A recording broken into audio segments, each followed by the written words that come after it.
And thank you, everyone, for coming and for finding your way here. It shows real fortitude. I appreciate it. This is a presentation based on a paper that I've got forthcoming in a journal of sociology. So it might be a little bit weird for philosophers, but I think it was a bit weird for the sociologists, too. So maybe that's a good thing. I think none of you has seen it before. You saw something similar, but different. So let's see what we can do. The initial idea for this paper came from this quote from Hobbes, who talks about the state of nature as being like a state of war, and it being a state of war not because there are active hostilities going on all the time necessarily, but because in the state of war and the state of nature, there's what he calls diffidence, which is generalized distrust. No one can reasonably trust anyone. And he says that in the state of nature, you get, he says, whatever results from a time of war, when every man is enemy to every man, also results from a time when men live with no other security but their own strength and ingenuity. And he goes on to say that there are all these things that aren't worth doing in a condition where diffidence holds. So there's no point in doing hard work, no point in agriculture, navigation, trade, making large buildings, machines. And then he also points out some epistemic problems. So he says there's no knowledge of the face of the earth, no account of time. He points out cultural problems, no literature or scholarship. He points out social problems, no society. And then he points out mental health problems, continual fear and danger of violent death, so sort of generalized anxiety. And then you get this quote that everyone likes to use. People usually just quote nasty, brutish, and short, which, aside from being a nice characterization of Donald Trump's fingers, is only part of the story. So Hobbes says that this, in the state of nature, the life of man is solitary, poor, nasty, brutish, and short. And what I basically want to be arguing today is that perhaps in the state of nature, life is poor, nasty, brutish, and short because it's solitary. So that's the basic idea for this paper. And that, therefore, I'm going to argue that certain kinds of communities, what I'm calling communities of trust, furnish particular practical, epistemic, cultural, and mental health goods. Escape from the state of nature is a matter of establishing warranted trust, which will usually start with small communities. And these communities help us secure these various goods, which are either impossible to secure in a state of nature, or at least much more difficult. That's the basic idea for today's talk. Hobbes distinguishes all four of these. So he points out capital, talking about the fruit of industry, commodious buildings, instruments of moving and removing. He talks about agriculture, trade, and security.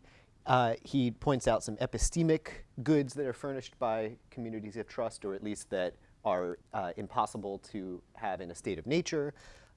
He points out the mental health and the cultural stuff. I'm going to revise this list slightly because I'm not sure that Hobbes was exactly right. I'm not a Hobbes scholar. Maybe he was exactly right. That's fine. We can talk about it in the Q&A.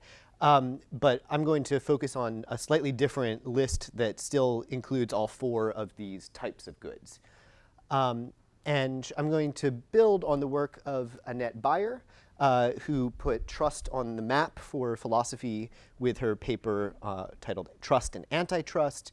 And she focuses on the fact that trust is always a relation. So that means there's a trustor and a trustee. And she argues that, so she gives a normative account, not just a descriptive account of trust. She argues that trust is warranted when the trustee has goodwill towards the truster and when the trustee is competent in whatever task or domain he or she is being trusted in. And this brings us to a discussion of what this sort of dyadic trust looks like. Sorry for the clip art. It might not be allowable. I apologize for that. Trust is a dyadic relation between a person and another person. And it is always relativized to some kind of field, a field of trust. So you might trust me to water your houseplants, but you might not trust me to fly you in a plane. and that would be reasonable. And that is specifically because I am not competent as a pilot, right? So one of the two conditions that Bayer mentions doesn't hold, and so it would not be warranted to extend trust in that situation.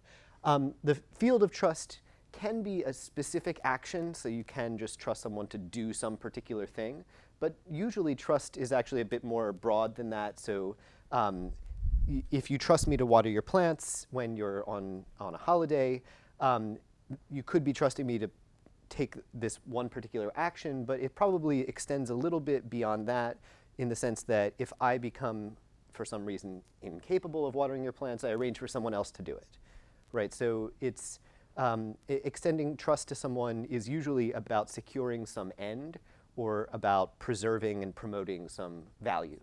And that can be done through a specific action or behavior that is specified, but in many cases it's not. Right, so if you trust someone with your secrets, if you trust someone to get you from point A to point B, if you trust someone to take care of your pet, there's all sorts of actions that could be part of that.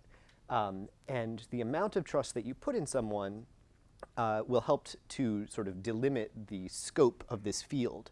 So if you trust me to feed your pet versus feed your plant versus feed your children, the sort of counterfactual profile that I have to have for you to warrantedly do this sort of differs, right? So if I have just a really bad flu and decide to let your plants wither, you might think, okay, well, that's reasonable, right? So you trusted me to do something, I didn't come through, but I had a good enough excuse not to do it. But if I decided to let your dog die because I had the flu, or I decided to let your child die because I had the flu, you'd probably think, well, no, that's not a good enough excuse.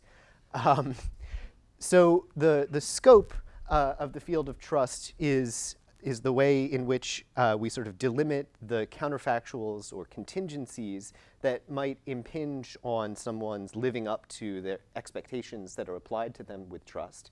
And the kinds of efforts and plan B and plan C and plan D that someone is expected to engage in if they run into an obstacle with plan A, if they can't live up to expectations in the most straightforward way. It's possible to trust someone sort of implicitly and sort of expand the scope beyond sort of infinitely, to put no restrictions on it whatsoever. But it's also quite possible, and in most cases, I think this is what happens, that we either implicitly or explicitly narrow the field of scope to some extent.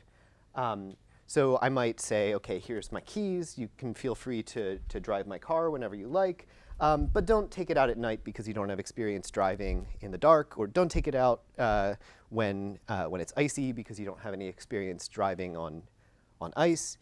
And that's actually a pretty reasonable thing to do. I used to live in the city of Eugene, Oregon, where it almost never snows. And one time while I was there, we got about 2 centimeters. And there were over 280 accidents within 12 hours, just in this little town of 80,000 people. They really had no idea how to drive in wintry conditions. So when it comes to the scope of the field of trust, sometimes the scope is left implicit, and sometimes we actually put restrictions out explicitly when entrusting someone. That's tricky for a number of reasons. It's tricky because if I extend my trust to you and then I start narrowing the scope too much, you might find it sort of insulting. You might think, well, when we restrict the scope of trust, either we're typically indicating that we think someone lacks the relevant competence, right? So like piloting or driving, or that they lack the relevant goodwill to sustain them through running into various obstacles. And either way of limiting the scope of the field of trust is potentially an insult to the trustee, because it indicates that you think they're incompetent in some way, or that they don't actually bear you the goodwill that you might have thought. So ordinarily, we don't spend too much time restricting the scope explicitly. We sort of have to leave it implicit. It's also just impossible to specify in advance all of the potential contingencies and obstacles that might impinge on living up to trust. And so if you tried to actually spell out all of the things that could get in the way and say, well, if this happens, then you should still live up to my expectations, but if that happens, then you're off the hook, it would just take too long. So this is the basic model. It's a three-place relation. So there's a trustor, there's a trustee, and then there's a field of trust that's delimited by some kind of scope, either implicitly or explicitly. Things can go awry when the trustor has a different delimitation of the field of scope from the trustee, because they'll expect more of the trustee or less of the trustee than the trustee thinks is reasonable.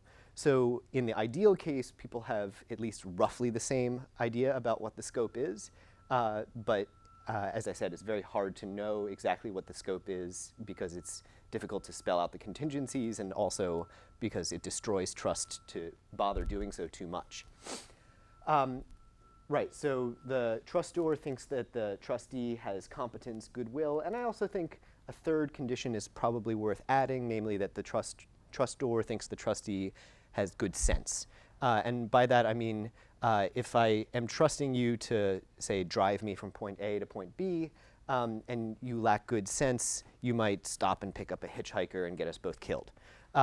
Or if I trust you to co-author a paper with me and you lack good sense, you might, when we're at the final stage, right before we're about to submit, you might go in and make changes to every single page that I now have to check. And why don't you have good sense?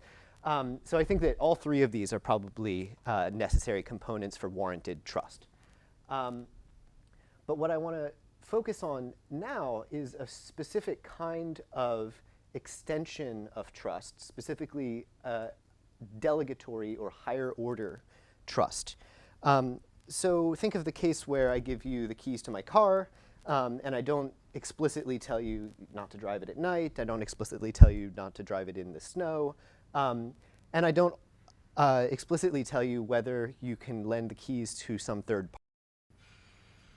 Now, in such a scenario, there's this question: can you extend my trust to a third party? Can you somehow make it transitive? And if you were to do so, how would I react? And how would it be warranted for me to react? You might think, well, if you go around extending people's trusts willy-nilly, that's quite problematic because, well, I gave you the keys, but I don't necessarily think that you know who else I do or would trust. And this sort of thing becomes really important when we start talking about communities, because in communities you often get these more complex logical or topological relations where it's not just that I trust you and maybe you also return my trust, making it symmetric, but I trust you and you trust her. Or I trust you and I trust you, but you don't trust each other. Or maybe.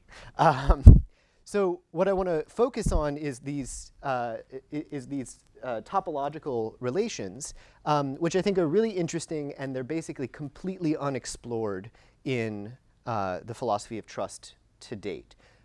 If you go and look at the Stanford Encyclopedia of Philosophy entry on trust, you'll see that there's a huge amount of discussion of dyadic trust. Usually it's assumed to be symmetric, but sometimes it's assumed to be asymmetric, and nobody talks about when it should be one way or another, or whether that would matter. And then there's a smaller literature on trust in large institutions and governments. So the two ends of the social spectrum, the dyad and all of society, basically, and nothing in between. And what I'm interested in is whether these smaller communities, say 3 people, 5 people, maybe 15, have certain interesting and helpful properties about them that help us get the mental health, prudential, pragmatic, and epistemic goods that Hobbes says are unavailable in the state of nature.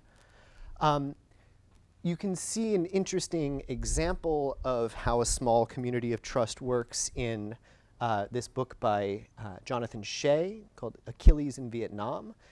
He's a psychiatrist with the Veterans Administration in the United States. And he talks about trust and the breakdown of trust in veterans in this book. It's quite interesting. So he's talking about a specific case in Vietnam where he says, now, note the dependency of every man on all the others, so sort of the opposite of Hobbes. The sleeping men on the one on watch on night vision equipment supplied by others, all of them upon the radio sets connecting the bunker with the CP, the command unit. They depend upon the radio telephone operator on watch in the CP and the officer who calls in the request for fire support with the correct coordinates and correct munitions, upon the artillery watch officer issuing the correct orders for a fire mission to the nearby fire base. Upon these being carried out with the correct munitions and the guns correctly laid, the wrong coordinates could bring the fire down on the Americans.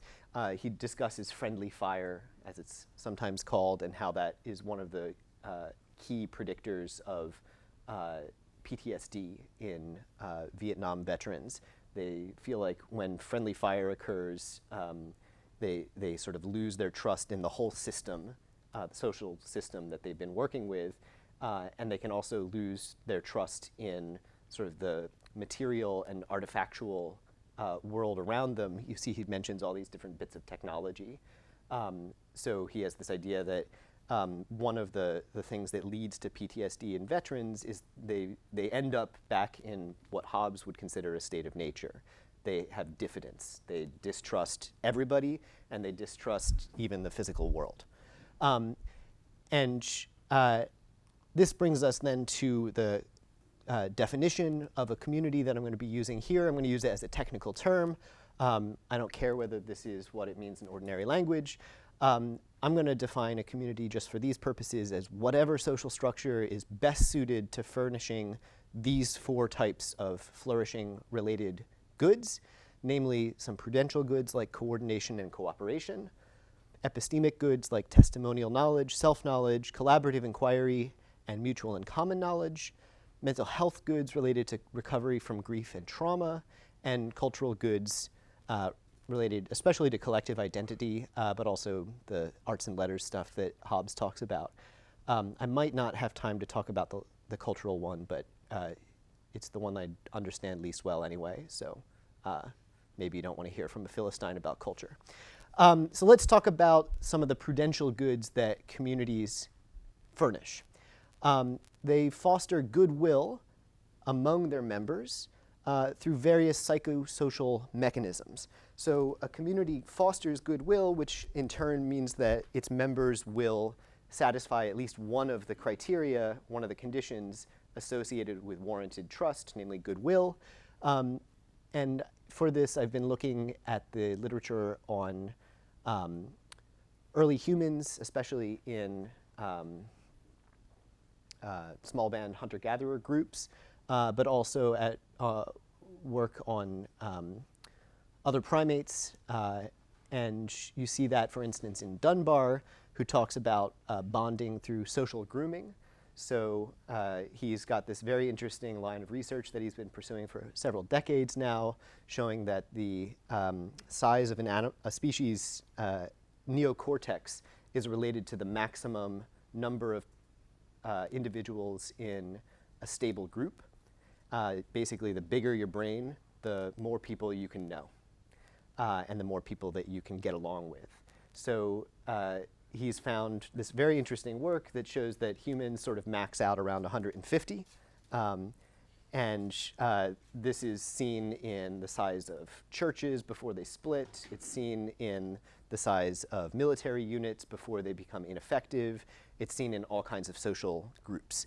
But smaller than that 150 number, there tends to be smaller groups that are much more tight-knit. And these are groups of maybe 3 to 5 or even 15. And these are ones that engage in social grooming with each other. Humans do this as well. We bond through touch. And we tend not to bond that closely with all that many people through touch because it would be creepy. And that means the size of our group, our close group, is limited. So this is one of the reasons why I'm interested in small communities, because I think that just given the types of animals that we are, the really close trust that develops in certain relations is unlikely to expand beyond a certain number of individuals. And so to study it well, I think we need to focus on these small groups. In addition to social grooming, Dunbar and others have looked at things like laughing together. It's a really good way to find out whether you're part of a community, whether you're laughing with them or not laughing, and while they're all laughing. If you can imagine, if you're sitting at a table chatting with 4 other people, and 4 of them are cracking up, and you're just like, what's going on? That would be really alienating. It's a way of both drawing together a small community and excluding outgroup. Singing and dancing together require being sort of attuned to each other in bodily ways. This has been shown to foster goodwill and bonding. Enduring traumatic loss together is actually a very effective way of bonding. That study by Elder and Klipp is also a veteran study, and it focused specifically on veterans who did or did not recover from grief and trauma in combat, and the ones who endured traumatic loss together and then stayed in touch with each other were the ones who managed to pull through more often, whereas the ones who lost that connection were the ones who tended to continue suffering for decades. Incentives and ways to gain and maintain a good reputation are also really important for fostering goodwill. Dunbar has quite a bit of work on this. And one of the ways in which such incentives for maintaining a good reputation works is through gossip. In fact, it's estimated that roughly 60% of conversation time is spent on gossip. And you might think, well, gossip is a vice, and therefore that means people are vicious, and we shouldn't be doing this. But actually, I think that it's quite exactly the other way around, that gossiping well is a virtue. And it's specifically a way of protecting oneself and other people from betrayal. And also a way of recommending and rewarding people for proving trustworthy or for being trustworthy. And in a social network where people gossip and people are known to gossip, and everyone knows that everyone gossips, then you've really got a good reputation system going, because not only does it work retroactively to punish betrayers, but it works proactively to keep people from betraying in the first place. Right, so what is this picture doing here? This is the Diamond District in Antwerp, and there have been a bunch of very interesting studies of the Diamond District there, the one in Amsterdam and the one in New York City, also the one in Delhi, that show that huge amounts of movable property change hands without any kind of legal or coercive system backing them. And you even get typically transactions that are diachronic, where I give you the diamonds, and then a week later you give me the money. These systems work astonishingly well. They've been studied by economists for the last several years. And they work because the members of these communities, they're sort of closed communities where you only get in if you already have a good reputation, usually if you belong to the right kind of family. And they have an extensive monitoring system that is not part of the state coercive system that means that everyone has a reason to maintain their reputation, and everybody knows everybody else, and so on.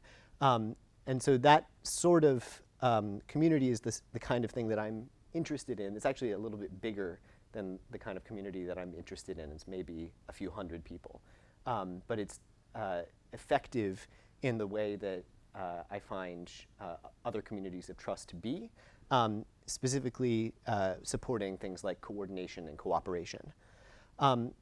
If we turn now to the epistemic goods that are furnished by communities of trust, these include testimonial knowledge, self-knowledge, collaborative inquiry, and mutual and common knowledge. It's sort of obvious how they foster testimonial knowledge. This is this little network graph that I've got here on the slide is just meant to represent agents by nodes and trust relations by arrows. For instance, in this one, A trusts B, and B trusts A. B also trusts herself, B trusts C, and potentially C trusts some people who might go on in a longer chain. What's the point of all this? Well, a huge amount of our knowledge is acquired through testimony. And it's often acquired through testimony that passes through several other people. So if you have a dyadic model of trust that just includes one person trusting another person, then you can't really make sense of our testimonial practices, because almost everything you read, almost everything you hear has passed through 2, 3, 4, 5, 6 other people before it gets to you. So I'm trying to think of trust in this network way, because I think that this will help us identify the virtues of an agent at different topologies of a network, an agent who is in different kinds of social relations to others. And we can also, I think, use these sort of network graphs to help us think about when it's appropriate to extend trust or to enrich a network with further connections than it already has, and when it's not appropriate to extend or enrich a network. You can see here I've got screenshots from the news, so it's quite interesting. There was a physics paper that set a record with more than 5,000 authors. It was a paper that came out of the Large Hadron Collider near Geneva. And this sort of paper illustrates Hardwig's point that the trustworthiness of members of epistemic communities is the ultimate foundation of our knowledge. If you think about 5,000 people authoring a paper together, that shows that, I mean, it would be impossible for any one of them to have the relevant expertise and competences to do this on their own. And that suggests that we sort of have to trust each other if we want certain kinds of knowledge, specifically the kinds of knowledge that come from collaborative inquiry. And I was sort of amused by this one. So the collider was shut down because a weasel got into the electronic equipment, into the power supply. And one of the things that this sort of shows is that when we get into very large collaborative inquiries, epistemic trust and practical trust blend so much that you can't really distinguish them anymore. Because when you're engaged in an inquiry like this, you have to trust someone to keep the equipment working, but you also have to trust them to tell you what the measurements are and what the measurements mean, and so on. And with any scientific inquiry of any complexity and duration, you're going to end up having to do this with a whole lot of other people. This paper that had over 5,000 authors also had like 28 dead authors. Right, so it's quite interesting. So right, they've been working on it for so many years that they deserve to be counted as an author, but the paper didn't get written up in time for them to see it published. And this, I think, is quite interesting, because it shows that the sort of reputational hold that trust has on us can extend even beyond the grave to some extent. Actually, in the Diamond District, you see this as well. So these folks tend to have a sort of religious idea that identifies them with their whole family. So even in your last transaction before you die, you have a reputational incentive not to betray, because then your children will be punished. So epistemic communities, I think, are clearly going to help us with testimonial knowledge. They're going to help us with collaborative inquiry. If we think of it in terms of vices, there are also conduit vices, so vices of people who repeat things that they shouldn't. So one prominent example in my mind right now is the Republican candidate for the President of the United States, who likes to use this phrase, "a lot of people are saying," to sort of pass on conspiracy theories.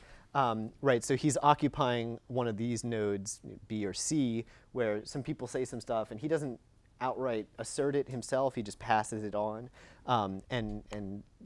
This suggests, I think, that there's both good and bad behavior to be seen, and presumably good and bad dispositions, virtues and vices, to be seen and articulated and theorized in this sort of communal setting where there's more than just two people talking to each other.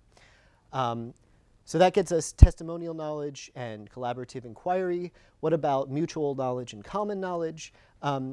I think that communities, if they have the right kind of topology, are also very good at enabling these. So mutual knowledge means that everyone knows it. Common knowledge means everyone knows it, and everyone knows that everyone knows it, and everyone knows that everyone knows that everyone knows that everyone knows it, and so on all the way up. It's sort of an obviously impossible ideal, but it's a useful fiction to think about, at least. And one of the interesting things about small communities is that they're capable of plenary sessions in a circular format where everyone is looking at everybody else, where everyone's facing inward. Michael Cui, who is an economist in California, has written about these inward-facing circles. There are embodied reasons why they're very effective at creating mutual knowledge. Basically, an inward-facing circle is the best physical way to be able to make eye contact with everyone. There are also non-embodied ways that these are helpful, so everyone's there, and everyone can see that everyone is there, and everyone can see that everyone can see that everyone is there. And so they serve as a basis for mutual knowledge and even multiple degrees of mutual knowledge, because if people are clever enough, they can not only learn something that's announced in one of these inward-facing circles, but they can make a good guess that everyone else learned it. And they can make a good guess that everyone else learned that everyone else learned it, and so on. So small communities like this, which by their nature just have to be limited in size. I mean, if you had an inward-facing circle of 5,000 people, it wouldn't be effective. Inward-facing circles like this help to foster small communities, and specifically small communities that are capable of achieving mutual knowledge and even to some extent moving towards common knowledge. This image is from Nevada. It's a stone circle that was used by Native Americans living in that area as a plenary meeting point in the evenings. They would make a fire and sit around it and talk with each other. And there's been some very interesting work recently by people in anthropology showing that these kinds of small inward-facing circles with the fire at the center and everyone seated around are the sorts of things you find in small band hunter-gatherers all around the world, including in sub-Saharan Africa, including in Asia and elsewhere. And one of the interesting things about them is that they suggest a certain kind of coevolution between human practices related to fire on the one hand and human practices related to cooperation on the other.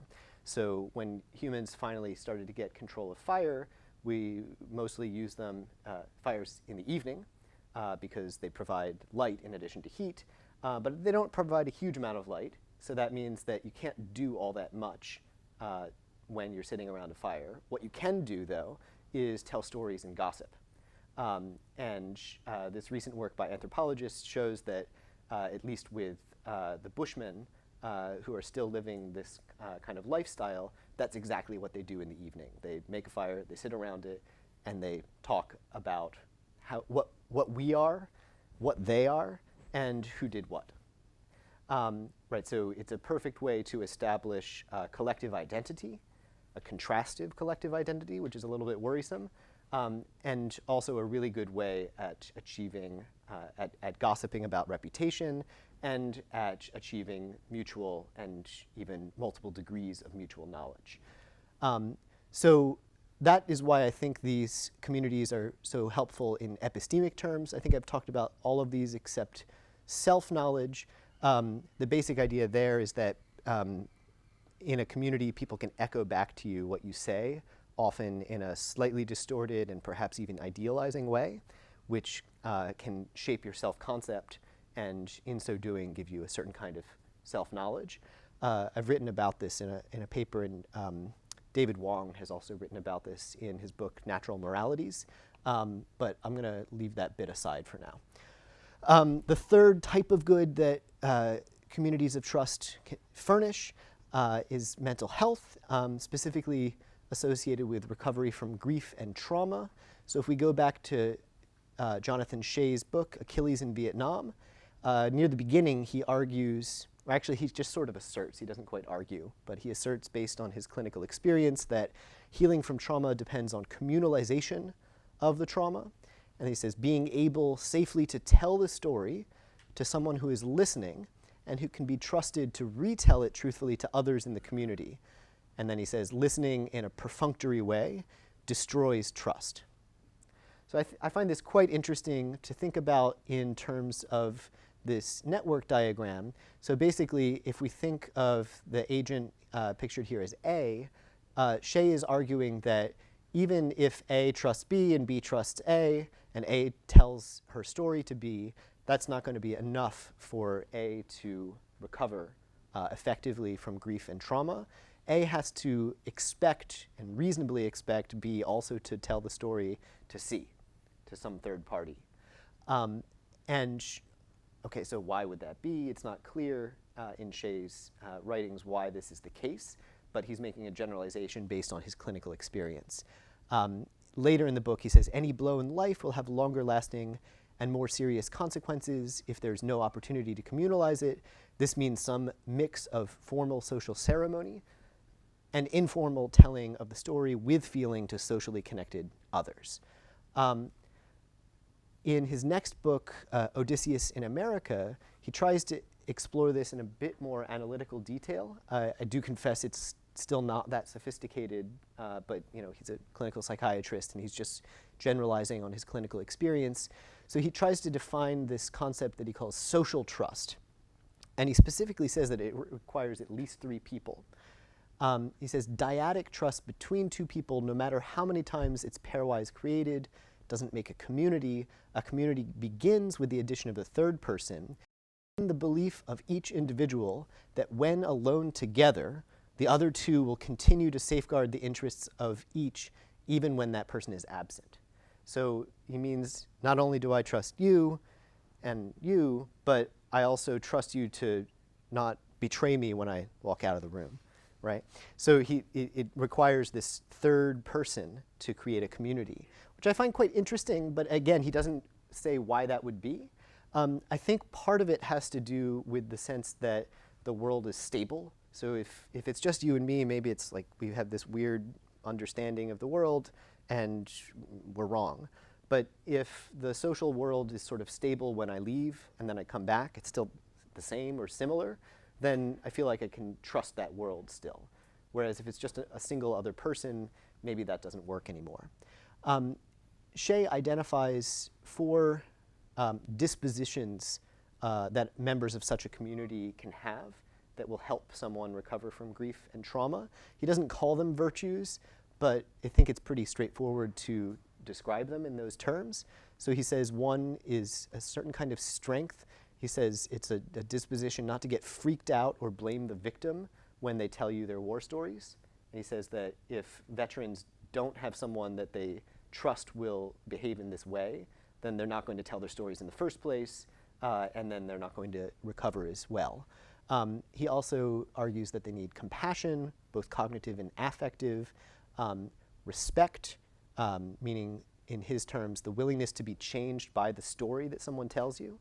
So an openness to transformative experience, as well as refraining from judgment and patience. And then also, he doesn't put it in these terms, but something like epistemic justice. He talks about seeing, hearing, and retelling the story. And this connects, I think, very interestingly with Miranda Fricker's work on epistemic justice, both the testimonial kind and the hermeneutic kind. So according to Fricker, testimonial justice is a matter of applying the appropriate amount of credence to what someone tells you. So somebody makes an assertion, do you believe it? Do you believe it a little bit more than you used to?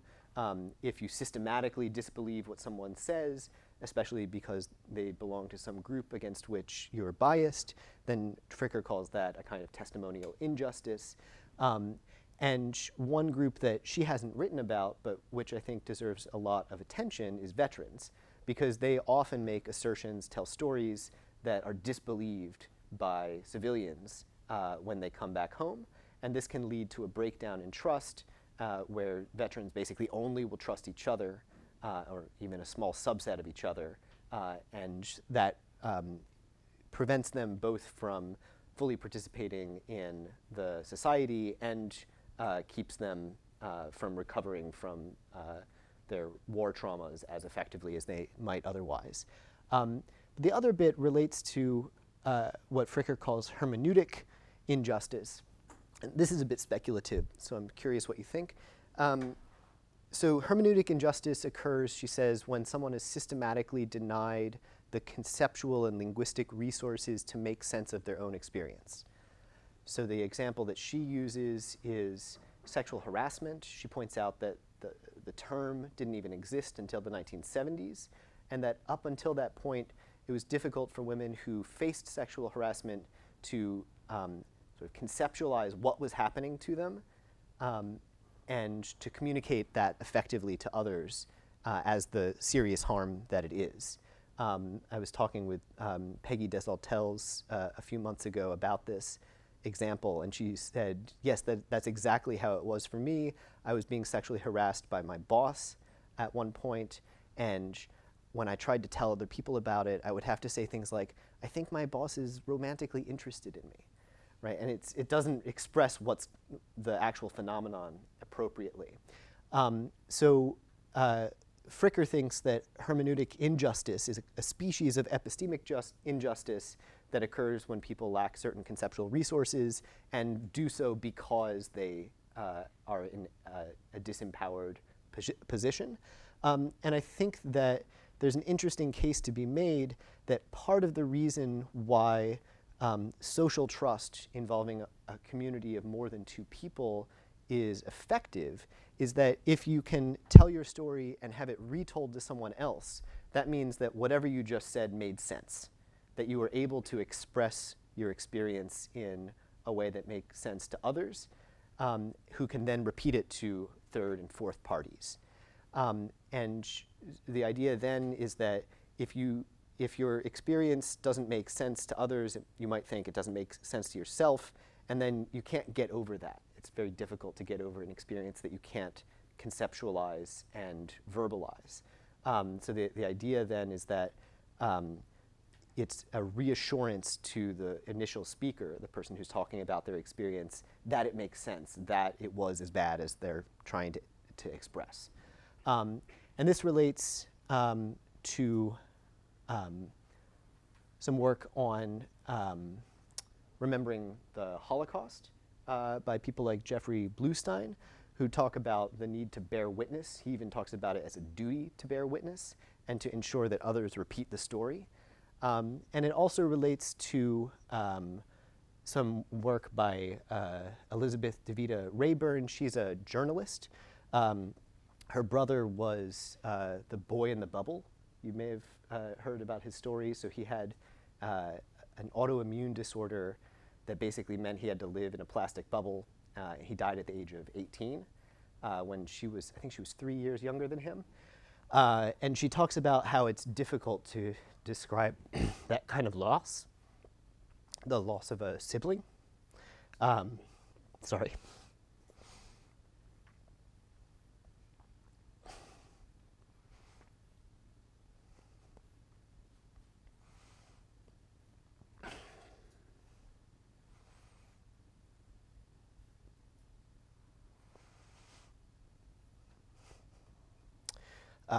She talks about people saying things to her like, that must have been really hard for your parents, and not being able to conceptualize her own experience.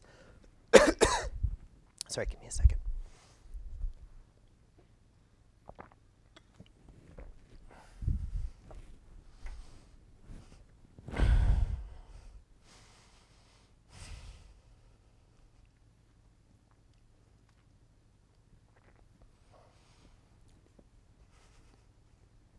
Okay, sorry. So these reflections lead me to ask about the kinds of relations within a community that foster the prudential, epistemic, and mental health goods associated with with communities.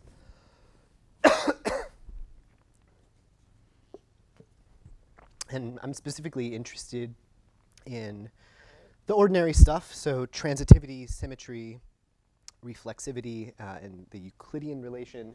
This is one that gets talked about less, but the basic idea is if I trust Adam and I trust Emma, do they trust each other? So it's not A bears the relation to B and B bears the relation to C, so A bears it to C, but rather A bears the relation to B and A bears the relation to C, therefore B and C have it as well. If you have transitivity, symmetry, and reflexivity, you get the Euclidean relation for free. So it often overlaps with these others. But there are some interesting properties associated with it. So here's another network graph. I think this one is sufficiently rich to explore all four of these properties. So in this one, A trusts B, B trusts A, B trusts herself, A trusts C, B trusts C, and potentially there's some fourth and fifth and sixth parties. So the question here is not the question that Annette Beyer asks, namely, when is it reasonable for me to start trusting you, a stranger, or someone that I don't yet trust? But instead, when is it warranted to extend or enrich an existing trust relation by either adding a new person or adding a new relation within the existing structure? So for instance, we can ask, when is it warranted to enrich a network by making one of the connections symmetric when before it was asymmetric? And I think there are three reasons to consider here. One has to do with just the empirical observation that competence is highly associated with metacompetence, meaning that if you're competent in a domain, you're likely to be good at saying who else is competent in that domain. And since competence is one of the components of warranted trust, if I trust you, and you think, well, that wasn't a mistake, then you might think, well, okay, he has metacompetence, he knows who is trustworthy, so maybe he has competence as well. So that's one reason why enriching a trust relation with, by making it symmetric might be appropriate.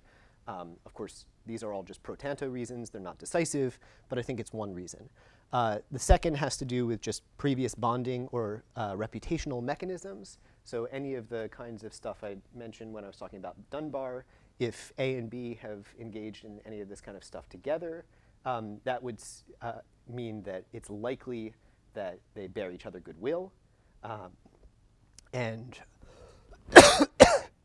goodwill is one of the main components of warranted trust. And then the third argument has to do with fairness and reciprocity. So if I make myself vulnerable to you in some way, you might think that it's only fair for you to make yourself vulnerable to me in some way, or to reciprocate by trusting me. So there's sort of three reasons why you might go from an asymmetric trust relation to a symmetric one. As I say, they're not decisive, they're not always going to be compelling, but there are things that you might bring up when you're deciding whether to extend your trust, and they're things that someone who already trusts you might bring up when they're asking why you don't trust them in return. The next bit has to do with reflexivity. So again, competence is associated with metacompetence. I'm here thinking specifically about a case where you don't currently trust yourself or you don't fully trust yourself, but someone puts their trust in you. Should that help you trust yourself more? So again, with competence and metacompetence, so if somebody says, if somebody extends their trust to you, that indicates that they think that you're competent. And if you think that they're not crazy, then you might think, okay, well, maybe I am competent. So that association, again, is helpful for the reflexivity enrichment. There's also this notion of therapeutic trust, which has been discussed by Tori McGeer, Philip Pettit, and me, where the basic idea is that we can empower each other to some extent in some cases by trusting each other, because when you do so, you show someone a sort of slightly idealized version of themselves that they can then take on as sort of role model or exemplar. And it's easier to have as a role model, as Tori McGeer points out, it's easier to have yourself as a role model because you're already pretty similar to yourself than someone else as a role model. So if you ask yourself, what would Jesus do? Try to make Jesus your role model. That's going to be pretty difficult to even imagine, but you can put yourself in your own shoes fairly straightforwardly. And there's some research that suggests, some empirical research that suggests that therapeutic trust actually is effective in certain cases at making someone more trustworthy. I'm running out of time, so I'm going to move to the next one. Oh, that's interesting. Euclidean enrichment is, I think, a really interesting and unexplored phenomenon. So this little extra network that I threw in here is called a star network. It's called a star network because there's one agent at the hub, and everyone else is connected to that hub, but not to each other. Star networks have been studied in social network theory for several decades. And they're defined, they're thought to be the most unequal in terms of power of any kind of topology, because the person at the hub controls everything. The person at the hub is the only one who can ensure that testimony passes through them to others, and the person at the hub is the only one who can arrange for any kind of coordination. So both epistemically and in terms of practical consequences, the hub is the power position. And it just so turns out that if you just look around for actual star networks in the human population, they tend to be associated with things like sexual predation, financial fraud, academic fraud, and terrorism. Yeah, it's pretty amazing, actually. But you can see why. So think of the example of sexual predation. The person at the center is usually the predator, and the victims are kept isolated from each other. And that means that they can't report their experiences to each other and find out, like, oh, hey, this guy's doing this to a lot of people. And they can't effectively coordinate against him because they don't even know each other. This is one reason why various kinds of gossip networks spring up about sexual predation. People are searching for other victims to find out whether their experience is typical or atypical. It's related to the idea of hermeneutic injustice as well, right? If you can't make sense of your own experience because this terrible thing just happened to you, maybe talking to someone else who experienced something similar will help you to make sense of your experience. So Euclidean enrichment, I think, is actually a very interesting example, and it's one where there's a very good argument that if you find yourself at the edge of a star network, you should reach out to the other people at the edges, because it's a way of empowering yourself and, to some extent, disempowering the person at the hub. So there's a very good reason to enrich trust networks in this way. Then the last one is transitivity. I don't mean outright transitivity, like if A trusts B and B trusts C, then A could end up trusting, literally any person through a very long chain. I'm just thinking about extending one step, because obviously it's too demanding to expect people to extend their trust 7, 8, 9, 10 steps. You wouldn't even have to anyway, because you could probably get to almost everyone in the world with just 5. So transitivity is still a very interesting thing. So I think there are 3 main arguments related to this. There's the competence-metacompetence association again. So if I trust you and you trust some third party with whatever this domain of trust is, then, well, if I thought that you were competent, then I probably should think that you're metacompetent too. And if you think that some third party is trustworthy, then at least you should be right about whether they have the right competence. Maybe you're wrong about their goodwill, But if I start to doubt whether you are good at assessing whether someone has goodwill, then I might question your goodwill in the first place, and then I might withdraw my trust completely rather than extending it out. The other two have to do with processes that I'll call delegation and ratification and vouching. So delegation occurs in this sense as sort of a technical idea where I not only give you my keys, but I say, and feel free to lend my car to anyone you think I would trust. Right? So I explicitly extend the scope. Right? We often don't do this. It's quite risky. But sometimes we do this. I think that when that occurs, what is likely to happen is that, so maybe the second party does go ahead and extend trust to a third party, and then I have to find out about this, and I have to think, well, was that appropriate? And if I agree, I sort of ratify. If I disagree, I say, well, no, not her. And if I really disagree, maybe I withdraw trust completely from the second party. So you have this interesting kind of process of delegation and ratification. And then there's also a sort of reputational system of vouching, where a second party can vouch for a third party and, to some extent, make themselves especially vulnerable to failures or betrayals by the third party. And this gives the rest of the members of the community some reason to think that it's OK to extend their trust in this particular case. You see that, for instance, in the mafia. OK, so I'm going to end up by talking about The Walking Dead. I have 2 minutes. I think it's quite interesting as just a TV show, but it's actually very interesting as a reflection on the state of nature. In this show, they have developed, this small community has developed a set of 3 questions that they ask any potential new member of their community. They ask them, how many walkers have you killed? So how many zombies have you killed? How many people have you killed, and why? And I think that these 3 questions show that the writers of this show, whether they know it or not, are keyed into the sort of Hobbesian picture of the state of nature, and that they're keyed into the nature of trust as involving competence, goodwill, and good sense. Because if you haven't killed enough walkers, you're not competent. If you haven't killed any people, then you might not have good sense. And if you've killed too many people or you can't give a good reason, then you probably lack goodwill. So I think that it's a very nice reflection, sort of literary or entertaining reflection on the state of nature and the difficulty of extending trust to third parties. I'll skip that.